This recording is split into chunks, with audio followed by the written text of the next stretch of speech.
はい、ということで元気でしょうか皆さん。はい。Welcome to the Mighty Crown Official YouTube channel. Yes, this is the interview series volume 7. Yes, today I got my family. Yes, my good soundman friend I should call. But no, he's like the top Grammy producer. I don't even know how me have to call him now. Z? Well, today I got Super Dubs. Wagwan. What you doing, sir? Wagwan Dubs. Not just there in the place, boss. Konnichiwa. You must miss Japan, man. I miss Japan. You know how long me had asking for bring me back out there, but why? No, I did plan for actually like come there with my family. Probably this year if this whole thing wasn't going on. But you know, it shall go and me definitely have to come back to Japan. Japan is one of my favorite places in the world. If it's not United States me living there, I would have definitely lived in Japan. Jeez. Just the culture, the people, you guys just have a lot of respect, you know what I mean? I like that. And then mostly the food. I don't think there is anywhere in the world, don't cuss me upon this, but Japan have the best food in the world. Real talk. I 100% agree with you with that. So you in Miami now? Yes, I'm in Miami, yes. You see, Japan getting cold now, so I'm wearing my sweatshirt on. But you Japan's in a t-shirt on. I'm in a t-shirt and shorts. Nice and hot here, you know? But it's great. It's great to see you. Thanks for taking the interview. So you're born in Miami or you're born in Jamaica? Born in Jamaica. I was born in Jamaica, then I went to Canada for a little bit, and then the cold hit, and then my mother is like, and then she moved to Miami. Okay, so that was like what age? I was young. I was like probably 2 when I went to Canada, and then I moved to Florida when I was like 3. My mother wasn't even in Canada for a year.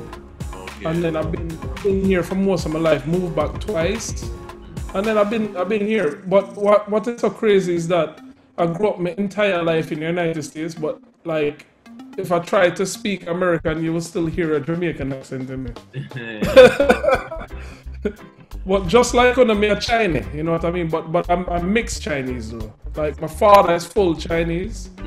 He basically Hong Kong Chinese, you know, them come from an area, and people come from an area named Taiwan, which is right above Hong Kong. See. Now I don't even know what I probably I'm never gonna say it.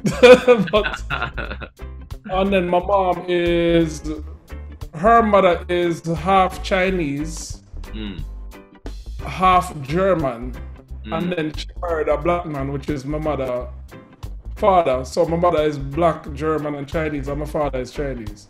Okay. But I don't have any Chinese culture whatsoever. I'm just Jamaican. I don't know the language. I don't know nothing like that. Yeah. So you're Jamaican who don't look like Jamaican. Yeah, exactly. In fact, I thought people think me a Filipino. Yeah, you favor them. So you started off as a soul man, right? Started out as a DJ, like so. I started as a DJ when I was like 13. One. So no, not that kind of DJ. Like metal, like selector. Selector, okay. Jamaican people mix up them terms. It's like they wouldn't call the DJ is the man on the mic, which really and truly that's the MC. You know what yeah. And then would call a DJ, and then they call what the DJ the selector. But no, I started out as a selector. But not really, unlike the sound man type, you know. I was like 12, 13, and then I went on the radio station over here, which was the biggest radio station at the time. And then I slowly transitioned into sound. The first sound I ever joined was a sound named Rhythm Style back in the day. And then from that, I went to Poison Dart. And after Poison Dart, which I wasn't on there long, while I was on Poison Dart, I started Black China while I went to Poison Dart. You know? And okay.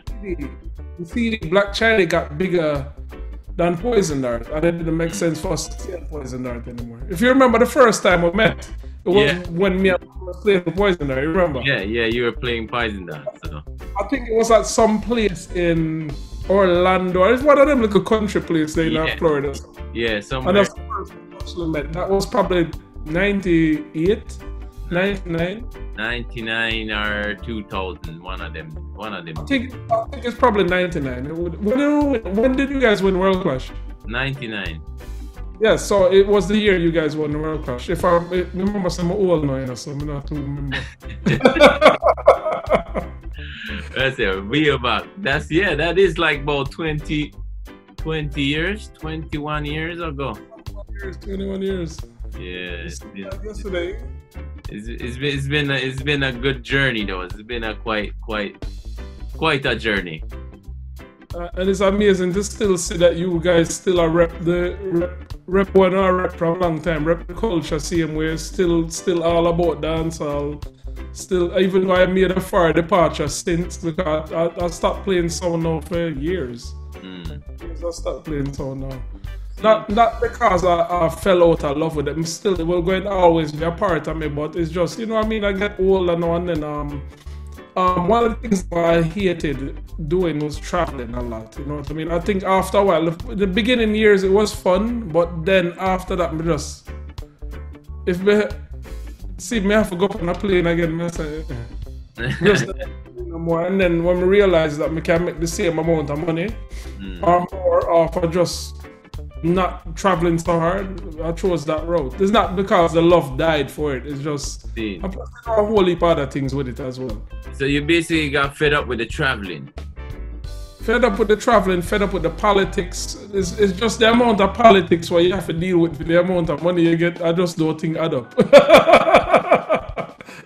You know, like you go to Jamaica and Jamaica, I love my island, I love my people, I love my culture, but their music industry operates so different. It's like, I have never seen a culture where me have to run down somebody for give them money. Yeah. You know, like when we go dub studio and I like so go check an artist, so we have to go check him over here, so and then we have to wait, you know, and then we are running down to give him money. And then when him say him want this amount of money now, depending on what mood you catch him in, you either make your week time and say, yo, you know, right, I know I'm not feel like doing it, so you have to go add on $500 more dub. It's just you get tired of them something after a while, man. And then if you get through all of that, no, then you have to deal with like the other man them round them want something. So before you know it, the dub costs all $3,000 for one, even though it's $1,000 I'm charge you. So it's like, you know, after a while you get tired of them politics there, and the one other bad mind. It's like, because you basically work hard to elevate yourself to a certain level, and certain man don't get to that level, so them just hate you because you worked hard, which I could have never really understand the concept. Even with me making CDs, like I would go there now, me I run down the man them for give them money, you know. And then after, it's like, even me I make the CD them now, and the man them was like, yo, not make too much money now, you know, so I have to go pay them more. So I just say, wait a minute. This is one of the reasons why I stopped making Black China CD. I'm like, so you want me to pay you to promote you? I'm like, that don't make no sense to me. And then literally after that, I just say, you know what, I can't bother with no more CD. And I slowly started to like progress out of it, just based on the attitude of the business and stuff like that. You guys are in Japan, you know, so I don't have to deal with that in the day-to-day life. Remember, I'm right by Florida. Yeah. I'm in Jamaica, I'm in Florida, so. See. Yeah, that's true, man.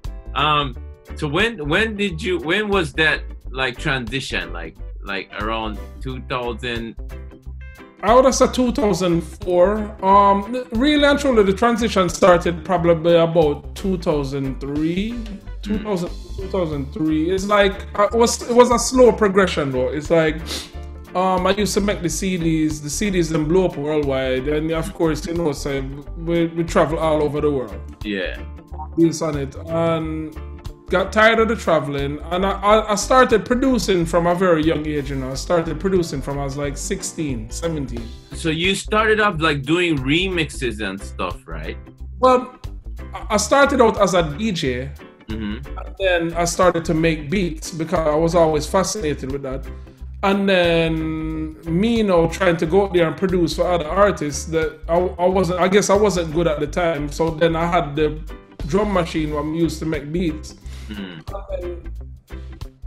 In fact, like me and my cousin start up a group now, and after me I make beats, and then we got to somebody that was big at the time, and we excited now, you know, that we're gonna make it now.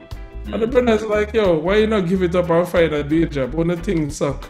So that was demoralizing to me. So I had this drum machine. Same time I hear Delano started to do these remixes. Well, Chinese Laundries were first from Trinidad. I first heard the remixes years before that. But what really resonated with me is when Delano started to do remixes. And they were very simple. But I'm just like, you know what? Being that I have this drum machine and I already have a knowledge in production, might as well I just do these things. And then same time now, this is when everybody was doing split tracks. Remember when they split track drum? Yeah. So me, I was saying, it don't make no sense putting a record on top of other beat that don't sound good. So no, like you say, all of these other songs used to pay me now to replace the beat because nobody had the technology at the time. So what I would do is I would replace the beat, but I would take the acapella and then remix it. Yeah. So that's how my remixes them came about. Majority of them were Poison Art dubs. Well, you let out the secret. You let out the secret. Well, which is facts, and then which I think is you have done a lot with that, like, you know, to the industry, I believe, like because I play like a lot of your remixes as well. Like I think I remember like you putting like Kiepotan on some hip hop beat, like hands up, hands up, hands up, hands up. You know, the thing is, you know that nobody knew I made those because I used to put those on records, and because you remember when I came up with Black China, you know, and things like that, and when I used to make those remixes, it was looked upon badly. It wasn't like other producers them hated it because they thought that you were stealing money from them. The artists them didn't understand it because they thought that because I was making that man don't want to cut dub with them, or I was stealing their dubs or splicing their dubs. And so it took me a long while before I actually started to put my name on it. Like nobody really knew that it was me doing all these things. So I started doing these from about like 97, 98, but nobody really knew I started to do these things until probably late 2000 or early 2001. Okay. So it's when Black China got so big now, and then artists realized that it was doing more for them than it actually was hurting them. Then the artists them were the first ones that came around. I said, oh, you used to make that, but guess how Black China actually got their play? So, as you know, in 99, 2000, I was making all of DJ Khaled's remixes. When Khaled was big in Jamaica and fully loaded. So every single thing I made for him. Okay. So here what now? Khaled didn't make mix CDs. So where did these remixes ended up on? Black China. So he was massive, but those remixes them that everybody heard him play were from Black China. And that's how Black China blew up. Okay. Did you know that history? I didn't know you did like with DJ Khaled. Like I thought Khaled made his own because like I play with Khaled, like I think I'm Fully Loaded or one of them shows there like in Jamaica. And he was just playing. He was well known for the playing the remix songs. Yes, that was me. And I made all it. Wow. So that's like the whole. So you knew Khaled from quite a while then, like through Miami. Yes. I know Khaled since the mid-90s when he just moved here from Orlando. When Khaled actually was skinny. Yeah, because I used to go to his bootleg radio station and stuff like that too. So now you left as a soul man now, no, you start doing producing. So but you do engineering or producing? Producing. Actually make. All right, a lot of people would like say they make a rhythm and then say they're the producer. Actually, that's not true. Like I'm talking, you make the rhythm. I mean, you're a composer. So really, the real definition of a producer is you see everything from point A to point B. You know what I mean? Like you get the song on it. You basically put everything together. That's what the definition of a producer is. So. If you want to know, yes, I can make beats too, but I don't just make beats. I actually put the entire song together. You know what I mean? We get all the parts moving, and it's just like my taste. Okay. How about like, I know you make beats, but do you also like use some other people's beat and then like basically put everything together? I wouldn't say like I would get ideas from other people, but I wouldn't say like them completely make it. Sometimes yes, but most of the time no. Like more time I'll just get the idea, and then I say, all right, cool, I like this idea, and then I take them idea and go somewhere else completely different with it. Like, and then I remake the beat. Okay. You know, I like to collaborate, which the music side for me is just I'd rather just somebody else come up with the idea, and then I know what sound good, and I know if I put stuff together. Like basically it's coming like remix it. So I learned that from like remixing. So how to make other things better. So when I used to remix it, how could I make this song better? So essentially I was producing the remix. So what no, I'm just producing music. Yeah, I mean like I believe like producing, like, you know,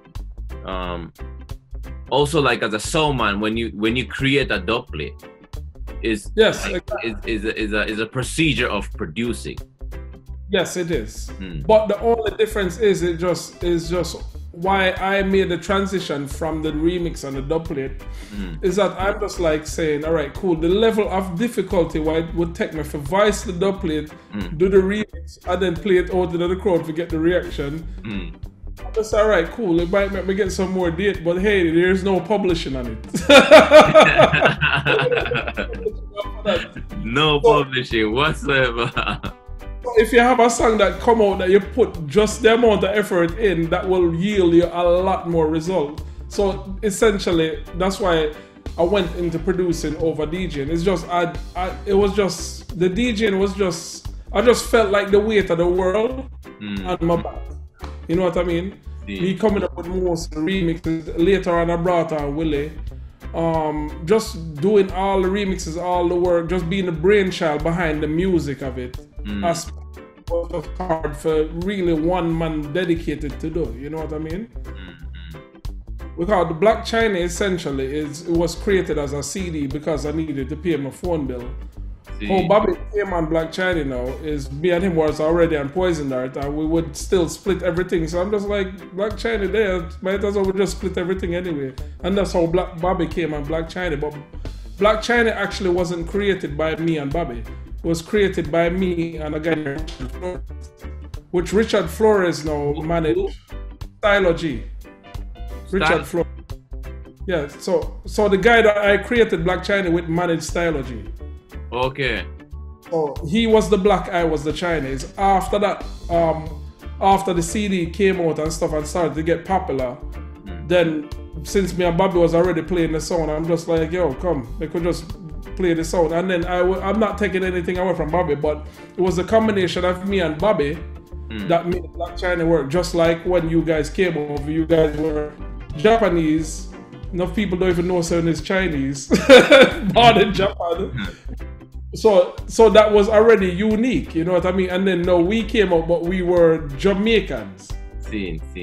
We're Jamaican Chinese playing this, but the whole thing about it, you know, is it was unique for us to be in the culture because enough people never say like you had like the 1 and 2 Chinese people that would come up and stuff. Like Waggy T was a huge influence because Waggy T full China, like the purebred.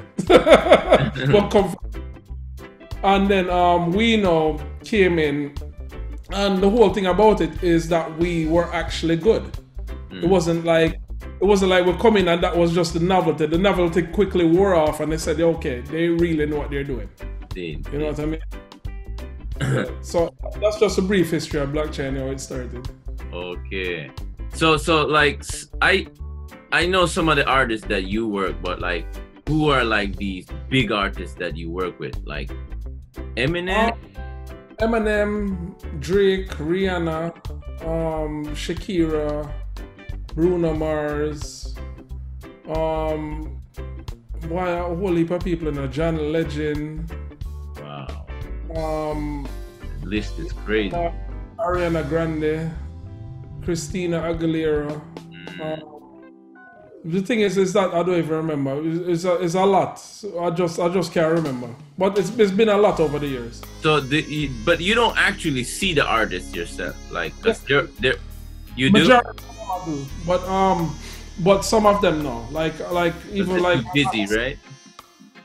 Sometimes you just send the song and then cut it. Like I never actually met like Christina Aguilera. I never met like Mary J. Blige, but like I know Shakira because I worked with Shakira for a couple months in Barcelona. I actually know Rihanna because I worked with Rihanna personally as well. You know what I mean? I know Drake. I never personally worked with Drake, but I know him just based on the link from long time. You know what I mean? See. Yeah, Bruno, I work with Bruno in the studio as well, though. John Legend, same thing. But most of the things that I do is I work with the artists. I just what's not one of those producers that like somebody will say, yo, send me tracks, and me send it. Like if you tell me if you send your tracks, I don't really care who you are. I just don't send tracks. It's like if you want me and it to work, let me do it in a way home and know it work out better than me just sending the tracks and wishing for the best. No, I like for a bit more calculated with all my things done. Because when I said time our worst enemy now. And if we don't utilize it wisely, all we're going to do is waste time. So I just learned over the years how to minimize wasting time. And so if you want to work with me, it have to be my way, you know what I mean? Like okay, if you work with me, this is how I like to do things. But like for getting this right, I want to get in other producers, I want to get in this, I want to get in that. So by the time, and the artists need to be there too, so they can give us input. And then after all of us construct the song together, and I notice that when I do that, you have a happier client, and then it get more result from it. So that's what I learned from working over the years. So. See.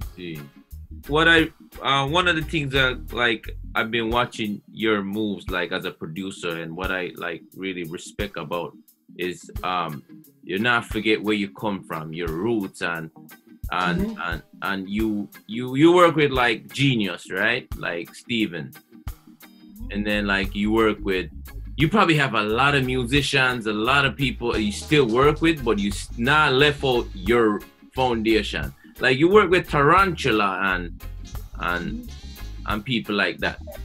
Tarantula is foundation to me because Tarantula, I know Tarantula like a little bit before I met you guys. I think I met Tarantula like probably 98. I used to play Chalice. Yeah. I'm just like, what was a whole man years long, man? You know what I mean? And then he and I developed a friendship over the years, and he used to put out some stuff and I say, yo, your things are nice. And then me slowly start moving over to my side. Just as I said, Tarantula. I'm already started and like with West from Major Lazer and stuff like that. But then we just say, you know what? I think getting me to develop more. Come over my side. Because you're more than just dancehall. Because Tarantula literally can do anything. If it's country, the man will do country. If it's pop, the man will do pop. If it's hip hop, the man will do hip hop. Trap, him literally can do anything. He's like a chameleon of sorts. Lyrically, I don't know, him very quick, him very efficient, and he is there with me in everything because I'm efficient and him just know to close things out. So, in other words, him don't waste time. Indeed. I don't leave out my people them though, not unless them catch hype on me. I'm very big on that. I was never one to, you know, the culture of Jamaica already, and just music industry in general. They feel like once you reach a certain status now, you need to display it and show it. Say, yo, look on this big watch I have. Like, look at this watch I have on. $100 watch. It's a Fitbit. You understand? Count my steps then. And to me, that does more for me than me wearing a Rolex, because a Rolex don't count my steps. If somebody call me, tell me, so somebody, Rolex don't do that. So why would I wear it? It's basically a symbol to show people that you do it. If you want it, by all means, you buy it, because you want it. But a lot of times people don't want it based on what they really want. They will say they really want it, but it's really to show off to others and say, look what I have, I'm successful. Like, I just was never, and I don't really generally surround myself with them kind of people. And that's also one of the things that I could have stand about the industry I was in at the time, because it's like I have an artist from Jamaica now, Boss, and you and him was cool from before, and then all of a sudden it's like the man just flip and just change and then feel like him is God. You know what I mean? And I just couldn't never see it. I never understand it. And I was just never one to ever try to display my wealth. In fact, I'm Chinese. I'm going to always tell you I'm broke. You're not going to ever see me in a big car. You're not going to ever see me do this or do that. Because what sense does it make? It don't make any sense. I prefer take the money, go do some other good with it.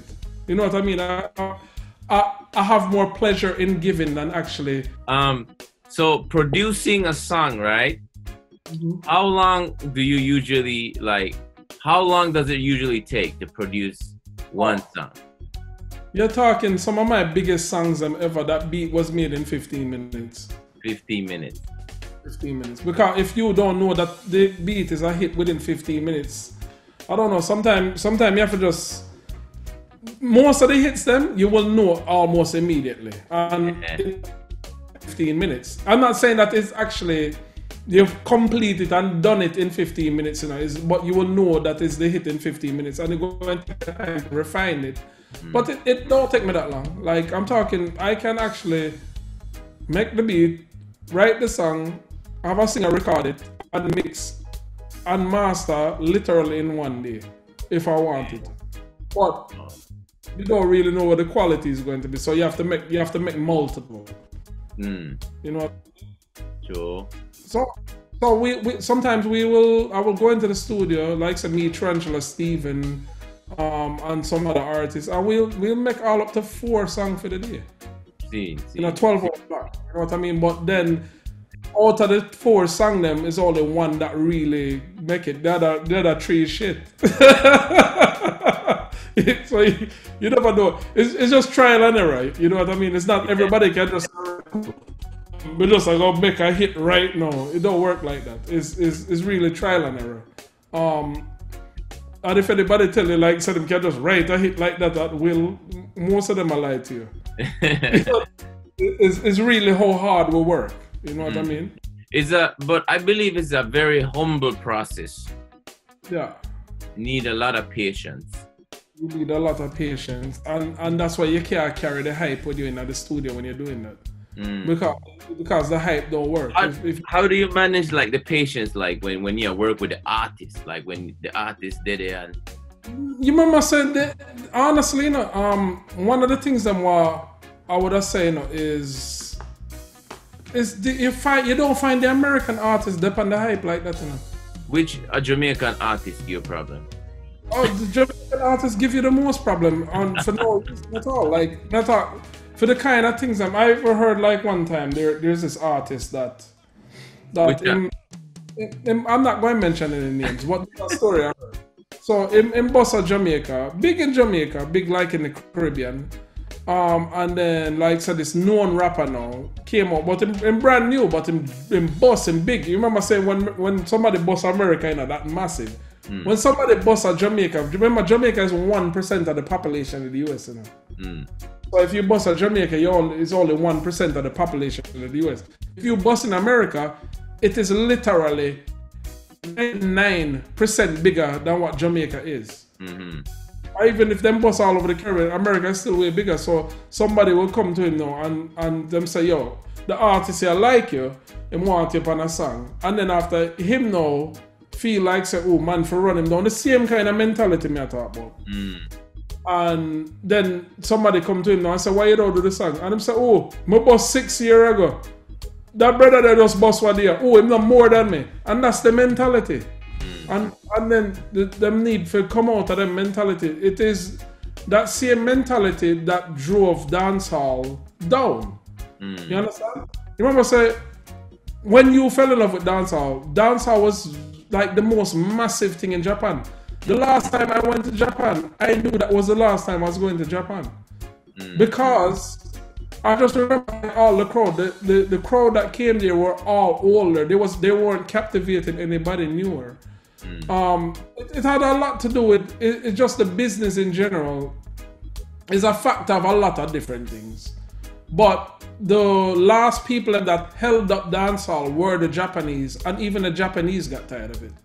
And then they ended up like coming out of Jamaica. So you remember it was like a thing for like Japanese for go Jamaica, you know, and them go every single event in Jamaica, and that was like the in thing at one point. That rarely happened anymore. Well, that even before COVID. So attitude play a lot, and I just would have liked for even explain to my people them how that work, because I am where I'm at, and I don't brag, I don't boast, I don't really care what they want to know. I do my thing. I big up my culture the best way I can. I'm not exalt myself. I'm not showing off. I'm not bragging. So, and I want to tell you that you reach a lot further once you remain humble. See. You understand? But you still work with a lot of Jamaican artists, though. Not really. Not like that. Which Jamaica artists you recently have worked with? Protege. But you remember, so those artists is a little different. They like the artists them like more in like the cultural department, like said Rasta culture, like Chronics, and them man they you find cool. Them man they now hype up the place and like them humble. You know what I mean? And the ones that more work with are the people them were humble, because at the end of the day we are create something together. And when I'm making something with somebody, I'm not trying to portray a certain energy. And then I'll try to push out a certain energy out there. So I'm really big pan how people are when I work with them. And if somebody hype and this and that, like even Sean Paul, look at Sean Paul. Sean Paul is the biggest dancehall artist there ever, wasn't he? I met people try to debate it, but look at Sean Paul's track record. Sean Paul is the biggest dancehall artist ever, even bigger than Shaggy. More hits, more consistency, more everything. Look at how Sean Paul is. Look at his attitude. You ever see Sean Paul showing off? Sean Paul is humble, and that's why Sean Paul stay out there. But it would almost come in like if you don't display it there, it's like them don't respect you, which I think that is wrong, man. You know what I mean? The culture even switch up. I mean, no, so I go get enough burn out for whatever I say right now, but I feel like it's like you're talking the facts. Yeah, and I don't think most people that you interview will even talk like this, because them try to avoid it, or them try to deflect away from the reality of what it is. Ultimately, what I feel kill a lot of reach for my dancehall people. You're talking. Dancehall music is the biggest music in the world, but it come in like it don't belong to you anymore. You're talking other people now take the dancehall culture and make it big in their own right. Look at reggaeton. Reggaeton is dancehall. See. And then the Spanish people take it and made it their own. You remember Afrobeats? All started from dancehall. You remember all of them African artists there, from Nigeria, is dancehall rhythm the music happening. See. To make them own. All of it came from dancehall, reggae. Yeah, a lot of the genres, including hip hop, came from reggae. They borrowed the style. You remember, say, back in the day now, when we call the master ceremony, the DJ, them what you want to say. So them go there now. remember saying Jamaica, they're doing that from the 60s, and then you're talking people now came up from Jamaica to New York, and then they brought that same style to them, and then what they will do, they will flip over the record and they play the instrumental and man used to rap on it. That's how hip hop got started. Because the Yankee them now watch that and say, yo, that's dope. Like you can actually take a beat and you start to sing your own song over it. And that was the evolution of hip hop. And then now them start loop hip hop beats, not hip hop, disco beats, and then the Yankee them start to rap over it. So for something that is so big, it's just remember, so Jamaica is just a dot on the map, you know. But as a small island has had the biggest influence worldwide musically. There's also a lot of artists that you don't know that are actually Jamaican. Jamaican descent, them just don't broadcast it. But we definitely have I don't know, we're blessed musically. What we don't have is we don't have the togetherness. And ultimately, that's what I feel that messed up dancehall. We don't have the togetherness. It's like the minute one person rise, the other person hate on him. And then after, in addition to that, the other person hate upon him, but then him still a hate upon him. It's just one big vicious cycle, man. Like the entire business need people that is not selfish, help out each other, and humble. You know what I mean? Wow. Well said. Yeah. Well, I mean, I tell you, this interview is gonna spark, you know. Some of them are gonna be like, yo, them two pussy wall there, where the blood clot them are talk about. Yes. Yeah, but it's just facts, and I think it's fact. I never wanted to talk to you about like just random shit. Like enough about me. I've done whatever I've done. I did what I did, but what I would like to do is to see my culture come back together and really represent and make back the country the worldwide mecca for the music that they created, what they once were, from like the 80s all the way up until the early 2000s. You remember first time we go to Japan, we just remember the size of that crowd. The people never understand that one word it say, and I sing every single song in it. Like every word in the song, which that was amazing to me. You know what I mean? And we toured the world just like you guys. That are all over Europe, all over this. We all go Africa. We go just all these places, and enough people don't speak the language, but them love the music. We just want to get back to that. See, wow. Well, I'm telling you, this today was a different kind of interview there. Like some real facts, and I really respect that, because a lot of people don't do them something there. And there's like maybe difference between you and me. Like from you I speak, you have your facts already. Like I'm not saying that me not have my facts. I made my name as Mighty Crown as well, and me can talk when me want to talk, but it's a little bit different. Like from your Jamaican background, and from me, I'm born in Japan and having a Japan background, it might be a little bit different. Like when I wouldn't even say that it's a bit different, but go on, finish what you're saying.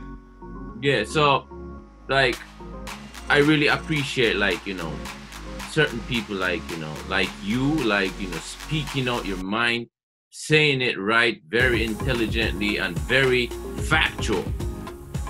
You know what? I feel the two people that have done more for reggae music, dancehall worldwide, more than most people from Jamaica, is David Rodigan and Mighty Crown. As much as you guys is not from the islands, but you have represented dancehall music worldwide, brought it to a broader horizon. And if you ask me, yes, you do have a right to say something, because you took it, loved it, nurtured it, and brought it out to the world. And then it's just And you guys made a business out of it. You know what I mean? Like, right when I go over there, I say how much you got. You, brother, have your own clothing line. You have your own clothing line. You have an office. Just on the structure and the thing, I really respect that, dog. Another thing about it on a business end, I how forget it. But it was never about the hype for no. Like, you not just know the hype. You just deal with your business, spread the culture, do good for others. You know what I mean? Yes, you absolutely have a say. See, I give thanks for saying that, man. Yeah, man. Yeah. So people, you have anything else you want to say right now? But I don't know if you have any questions, we'll answer it. It was early, man, and late for you. Well, like I want to keep it right here for now, I guess. Yeah. Because like there's a lot of certain things that you have said, like really it might brighten up the people and say, yeah, for real talk. Cause this was some real talk. Yeah, man. All right, one last question now, Dubs. So now, like, you've been successful as a producer, successful as a selector, DJ, and then successful as a producer. There's a lot of youths who's also very interested in like what you do, like making beats, being a producer. What can you advise these young youths then? Basically, well, this probably might be bad advice, but like a lot of people would say a lot of parents would tell them kids to go to school and then and so them can have something to fall back on. But my approach was, I never had a plan B because plan A couldn't fail. You know what I mean? Plan A had to work because I never had a plan B. So basically, anything what you're dedicated to, just make sure you love it first and not care what. Because if you're doing it for any other reasons than love, the minute anything get hard, you're gonna left it. You know what I mean? So I've seen people that don't like them send me beats a couple of years ago, and trust me, Sammy is absolute shit. But because I'm still determined and dedicated to always improve themselves, and most importantly, remain humble, so them can learn. Because if you're not humble, you feel like you know everything and nobody can teach you nothing, and no, I'm not taking a chat from the boy. And these same people that used to suck 5 years ago are now the biggest producers in the industry. And it's just, it's more about like the hard work, learning, more than the talented. Because I know a lot of talented people that them will touch one note and they become a hit, but them don't work. So a lot of times, hard work beat the talented that don't work hard. That's my advice. Respect, give thanks, man. Give thanks for your time. We'll break it down in our next interview with you how them actually can get out. Okay. So, man. Alright, cool, Sammy. Yeah, man, respect, Dubs. Thanks for the interview. Enough respect. Stay safe over there. Yes, I. はい、ということで、今回はドゥプスでした。ドゥプスありがとうございます。